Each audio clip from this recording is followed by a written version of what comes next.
devido às constantes orações que Isaías fazia no templo. Deus foi obrigado a enviar os serafins anjos que também não só traziam a purificação de pecados através de uma brasa viva, mas também traziam respostas de consagração, pois naquele dia Isaías foi consagrado profeta do Senhor. Os anjos estavam fortalecidos, cheios de poder, cheios de vontade de dar a Isaías as boas novas de profeta. Saiba que, todas as vezes que um homem de Deus estiver para ser consagrado, um anjo de Deus vem voando para dar a notícia. Mas, se a pessoa que está para ser consagrada estiver em pecado, o diabo mandará um de seus demônios para barrar aquela pessoa da consagração. Se o demônio não barrar na consagração, vai barrar depois. Esse é o motivo pelo qual Isaías precisava ser perdoado. Não teria nenhum demônio do inferno para dizer mais nada ao contrário da sua pessoa. Para reforçar esta mensagem podemos ver a referência no livro de Zacarias, 3:1-7.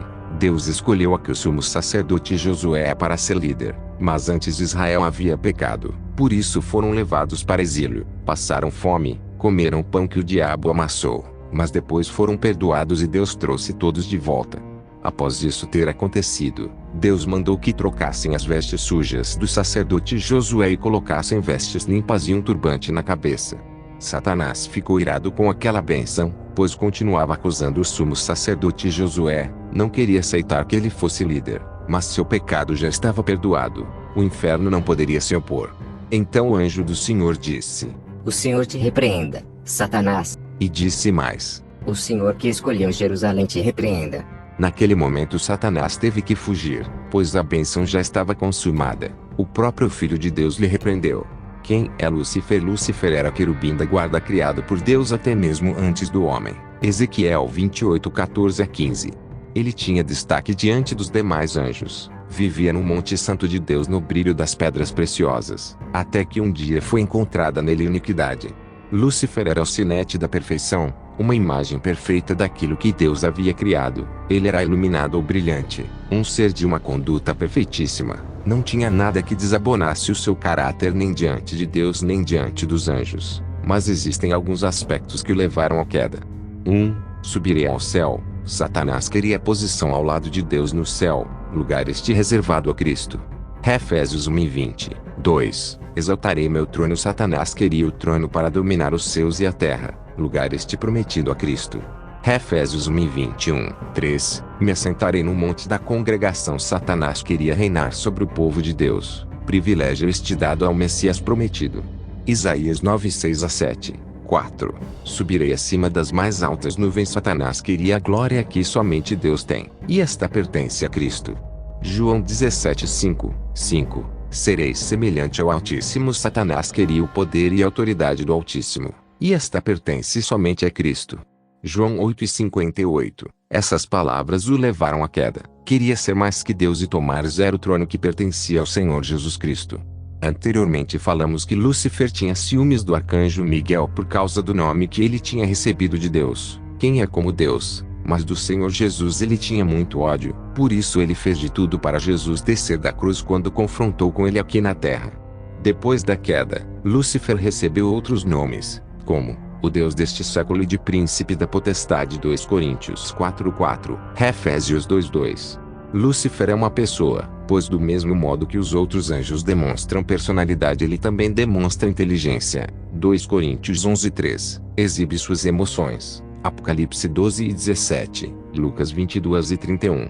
Demonstra que possui vontade própria. Isaías 14:12-13. 2 Timóteo 2:26. Mas como isso pode acontecer nos céus se lá não havia mentiras? Todos os anjos nos céus acreditavam uns nos outros. Lúcifer tinha um grupo de anjos que chegava a ter sua parte nos céus, embora todos os anjos pertençam a Deus, mas Lúcifer tinha um público à parte.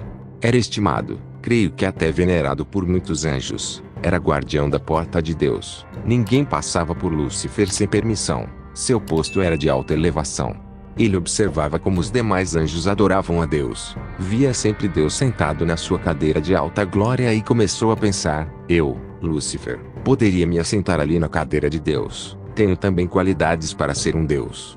Se Deus tem anjos, eu tenho também, e posso ser adorado.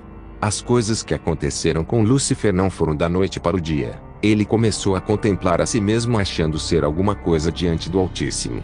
Lúcifer começou a contemplar a si mesmo e pensou: é assim que eu quero ser visto pelos demais anjos. Agora que já tinha planejado em mente, precisaria elaborar um plano, mas do que ele havia se esquecido é de que Deus é onisciente, sabe de tudo. A todos os diálogos que Deus tinha com seu Filho, o Senhor Jesus e o Espírito Santo, Lúcifer procurava estar bem atento. O próprio Deus fazia questão de lhe saber. Lúcifer nunca foi nem será onisciente, devido a ele ser o querubim da guarda. Estava sempre atrás da porta que dava acesso a Deus, escutando tudo, e Deus já sabia da sua intenção, pois conhecia a sua personalidade. Em uma das conversas que Deus teve com o Senhor Jesus e com o Espírito Santo, Deus disse que criaria o homem à sua imagem e semelhança, dando a ele poder e autoridade para dominar. Gênesis 1:26-28. Isso foi a gota d'água para Lúcifer. O homem criado por Deus seria superior a ele. Lúcifer, sabendo disso, não aceitaria mais ser somente autoridade sobre a terça parte dos anjos, enquanto o homem teria autoridade sobre o mundo inteiro, e o que o homem ligasse na terra seria ligado nos céus. Adão perderia para Deus somente no tocante à árvore do conhecimento do bem e do mal, que não poderia ser tocada nem comida. Adão também não seria onipotente, onisciente e onipresente. Com essa revelação de Deus, Lúcifer ficou com muita inveja. Revelou tudo que estava já há muitos anos no seu coração, buscando maneiras de colocar seu plano de rebelião espiritual nos céus. O ódio de Lúcifer contra o Senhor Jesus era bem claro, como a inveja que tinha do arcanjo Miguel, e agora mais uma. O homem criado por Deus teria autoridade para dominar. Lúcifer queria ser a imagem e semelhança de Deus. Por isso aqui na terra ele faz de tudo para afastar o homem de Deus e tentar envergonhar a Deus, fazendo do homem ladrão, pedófilo, traficante, maluco, inseguro e sem família. Ele entra também nas igrejas com pregações de heresias, deturpando a palavra de Deus para confundir as mentes, fazendo assim cada um pensar de maneira diferente. Nos seus não havia a palavra mentira. Lúcifer veio com ela, pois sabia que o que falasse os anjos iriam aderir, é claro, à terça parte que estava com ele.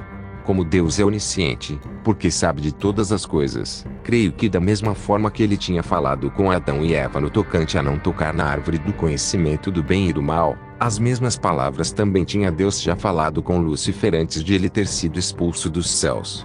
Deus deixava bem claro quando dizia: quem vê o Pai, vê também o Filho e o Espírito Santo. Eles seriam três em um. Os demais anjos seriam apenas criaturas criadas por ele, inclusive Lúcifer. Esse pensamento perturbou por muitos anos a mente de Lúcifer. Ele sabia que com isso não poderia tomar o lugar de Deus, pois cada um já tinha seu lugar. Lúcifer era o mais elevado dos anjos, pedia somente para o Deus Pai, Filho e Espírito Santo. Mesmo assim não se conformava com a alta posição que tinha. Então começou a prometer aos anjos posições privilegiadas, e os anjos, emocionados com a proposta, aceitaram o que o pai da mentira falava. Nos seus somente se falava a verdade, e, devido a essa parte dos anjos gostarem tanto de Lúcifer, não fizeram caso de saber com Deus se aquilo era verdade ou não, e também devido à hierarquia, quem ousaria ir lá perguntar se Lúcifer estava acima deles? O que aconteceu foi o seguinte: enquanto a maior parte dos anjos contemplava e adorava a Deus, havia outro grupo de anjos, a terça parte, que adorava e contemplava a Lúcifer, pois estavam cegos na proposta que ele tinha feito. Viram ali uma grande oportunidade de crescimento espiritual. Ali estavam trocando a herança espiritual de anjos ungidos de Deus, para serem conhecidos como demônios. Aceitaram mais a sedução das posições que supostamente seriam dadas do que a herança para sempre de anjos ungidos de Deus. Não pense você que os demônios gostam de Lúcifer. Eles o odeiam, pois, devido terem sido enganados e por estarem abaixo de sua autoridade, são agora obrigados a cumprir todas as ordens que ele dá. Quando os demônios perdem uma batalha espiritual, seja na família, escola, casa, nas ruas, nas comunidades, por causa das orações feitas pelos cristãos, eles são convidados a voltar para o inferno, e os demônios gritam de medo, pois sabem que, quando chegarem lá, vão apanhar muito de Lúcifer. Desejam ir para qualquer outro lugar, menos para o inferno. Veja o que está escrito no livro de Marcos 5:10-12. Aqui o Senhor Jesus não estava cumprindo a ordem do pedido dos demônios. Ele aceitou que os demônios não saíssem do país porque aquele povo havia lhe rejeitado. Por esse motivo não poderiam então ter proteção. E o homem que perdeu a manada de porcos do outro lado do mar era extremamente materialista. Por isso teve aquele grande prejuízo. Em Israel não se criam porcos, pois os porcos são considerados animais imundos. Por isso o Senhor Jesus permitiu aos demônios entrarem nos porcos, mas a vida do rapaz foi salva. Lúcifer com sua cauda arrastou, como já falamos, a terça parte dos anjos. A menor parte ficou com ele e a maior, com Deus. Esses que ficaram com Deus foram os nascidos dele, aqueles que adoravam a ele dia e noite. Os demais foram precipitados com Lúcifer por causa da grande batalha que houve nos céus. Esses espíritos estão aqui na terra para confrontar a igreja de Cristo, mas através da fé eles não vão prevalecer, pois as portas do inferno não prevaleceram contra a igreja de Cristo. Mateus 16 e 18. A luta contra Satanás e seus demônios não acabará enquanto a igreja do Senhor Jesus Cristo não for arrebatada e salva por ele. 2 Tessalonicenses 2:7. O ser humano tem cometido dois erros gravíssimos quanto à existência de Satanás. Primeiro, não querer reconhecer que ele existe. Por isso levam a sua vida de qualquer maneira e, quando acontecem coisas que fogem da capacidade humana, como terremotos, maremotos, vulcão, algo sobrenatural, dizem que a vida é mesmo assim e que no final todos serão salvos por Deus. Segundo, não querer tratar Satanás como o diabo, mas sim como uma energia, um mito ou uma força negativa da mente. Isto é, tudo o que ele deseja do ser humano, ser tratado como ninguém, ou como se não existisse. Daí ele tem uma grande chance de induzir a raça humana ao erro, e no futuro não somente ele será lançado no lago de fogo eterno, mas aqueles que o servem também. A raça humana estava toda corrompida. Aconteceu que, como os homens começaram a multiplicar-se sobre a face da terra, e lhes nasceram filhas, viram os filhos de Deus que as filhas dos homens eram formosas e tomaram para si mulheres de todas as que escolheram. Gênesis 6:1-4. Esses filhos de Deus podem significar homens da linhagem de Sete se casando com os descendentes ímpios de Caim, como também anjos caídos que deixaram o seu estado original e se rebelaram contra o Criador, tomaram mulheres para si de todas as que escolheram. Desse relacionamento nasceram homens gigantes, mas, como assim, se os anjos não têm relação sexual e não procriam? Nos céus nunca houve tal coisa como essa, mas os anjos que não quiseram seu estado de santidade, depois de serem precipitados para a terra, começaram então a ter o desejo de se relacionar com as mulheres formosas, e os filhos que nasceram não foram da relação sexual dos anjos com as mulheres, mas os anjos caídos passaram a possuir as mulheres da maneira que desejavam. Afirmo isto, pois trabalhei na África como bispo evangélico durante 22 anos e vi coisas terríveis acontecerem com muitas mulheres. Teve casos que os espíritos malignos, anjos caídos, passavam a usá-las como o marido da noite. Tudo que era para elas sentirem num relacionamento entre homem e mulher elas sentiam com esses espíritos. Muitas delas esses espíritos não deixavam se casar com homem algum e outras não conseguiam engravidar, pois esses espíritos não deixavam. E muitos filhos, quando nasciam deformados, outros com doenças incuráveis e muitos morriam. Na antiguidade nasciam os nifilins, gigantes, homens deformados de aparência estranha. Creio até que nasciam assim por interferência dos anjos caídos e do pecado, mas, volto a dizer, esse relacionamento não era entre as mulheres e os anjos caídos. Eles possuíam as mulheres, mas não a ponto de procriarem. O único que nasceu sem a intervenção do relacionamento sexual entre o homem e a mulher, foi o Senhor Jesus Cristo. Mateus 1:10. Uma intervenção direta da parte de Deus através do Espírito Santo, realizando assim um grande milagre que nunca se tinha visto em toda a humanidade. Agora gostaria de apresentar 3 formas acreditando que uma delas se encaixa melhor acerca dos filhos de Deus. Primeiro, eles eram anjos caídos. Segundo, eram poderosos guerreiros humanos da antiguidade. Terceiro, eles eram descendentes de Sete se casando com descendentes de Caim. No primeiro ponto vemos que os filhos de Deus são considerados como anjos. João 6, 2:1, 38:7. Mas algo que chama muita atenção está em Mateus 22:30, que indica que os anjos não se casam. A Bíblia não nos dá respaldo mostrando que os anjos se reproduzem. No segundo e terceiro pontos temos homens machos humanos comuns casando-se com fêmeas humanas comuns, mas a Bíblia não explica por que os filhos nasciam gigantes ou valentes da antiguidade, homens de renome. Embora os anjos no céu não se casem nem deem em casamento, pois os anjos que permaneceram no seu estado espiritual, já aqueles que foram expulsos do céu, poderiam agora tentar uma nova maneira de viver aqui na terra tentando contrariar as ordens de Deus, se casando e se relacionando com mulheres. Eles também podem assumir formas de homens, Em Sodoma os homens daquele lugar desejaram se relacionar com os anjos. Gênesis 19, 1-5. Creio que os anjos caídos trouxeram uma ira muito grande em Deus. Digo sim àqueles que deixaram seu limite da sua própria autoridade. Judas 1,6. Para se envolver com as mulheres. Estão em prisão para servir de exemplo para os demais anjos caídos que estão aqui neste mundo causando destruição. Mesmo assim, digo eu, penso que não houve uma relação sexual direta dos anjos caídos e as mulheres. O que creio é, só em eles pensarem, Mateus 5:28, em ter relação sexual com as mulheres, Deus os colocou presos em correntes eternas. Satanás recebeu o nome de acusador, pois é assim que ele é visto por Deus. Aponta os erros dos seres humanos, mas se esquece dos seus erros, e esse foi um dos nomes que ele recebeu após a sua queda. João 9:11.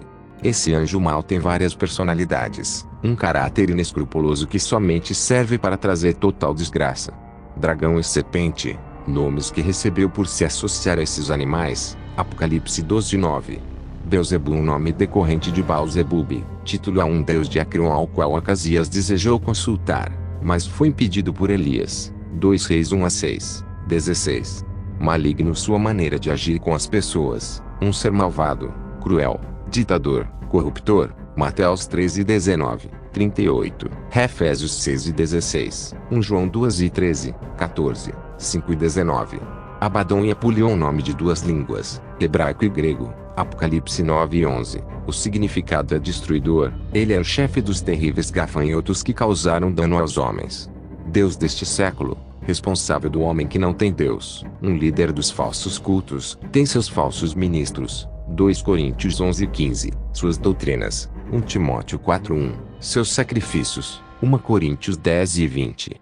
Príncipe deste mundo, uma grande influência no governo deste mundo.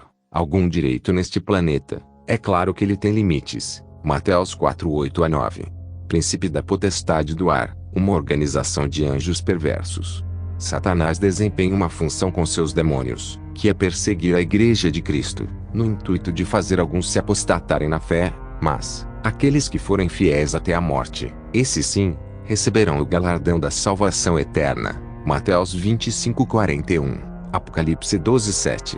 Há um questionamento no qual pessoas se perguntam por que Deus não perdoa Lúcifer e seus demônios, e chegam a pensar, dizendo ser Deus tão misericordioso, porque isso não acontece. Isso não pode acontecer porque Lúcifer e seus demônios já foram julgados e condenados por Deus. João 16:11. Eles não terão nenhuma chance diante do Deus Altíssimo.